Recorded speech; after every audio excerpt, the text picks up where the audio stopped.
শীতের শুরুতেই কিন্তু একটা বিয়েবাড়িতে আমরা ইনভিটেশন পেয়েছিলাম, তবে এটা ছিল শীতের দ্বিতীয় বিয়েবাড়ি। আর যেটার নেমন্ত্রণ এসেছিল আমার শাশুড়ি মায়ের তরফ থেকে, মানে আমার শাশুড়ি মায়ের ফ্রেন্ডের ছেলের বিয়ে ছিল এবং রিসেপশনে আমাদের নেমন্ত্রণও ছিল।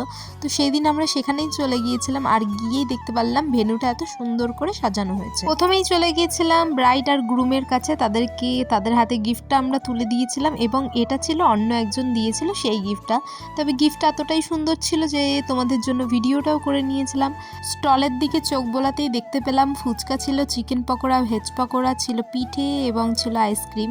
তবে স্টল থেকে আমরা কিছুই ট্রাই করিনি, তবে আমরা মেন কোর্সে বসে গিয়েছিলাম, কারণ আমাদের যেতে যেতে বেজে গিয়েছিল প্রায় 10টা। তো বাঙালি বিয়েবাড়ি বলে কথা বস, এখানে ডাল ভাত, মাছ ভাত, মাংস ভাত হবে এরকম তো নর্মালি। তো খাওয়া দাওয়াটা আজকের মতো সেরে নিয়েছিলাম। তো আজকের মতো মিনি ব্লগটা এখানেই শেষ করছি। সকলে ভালো থেকো, সুস্থ থেকো, টাটা।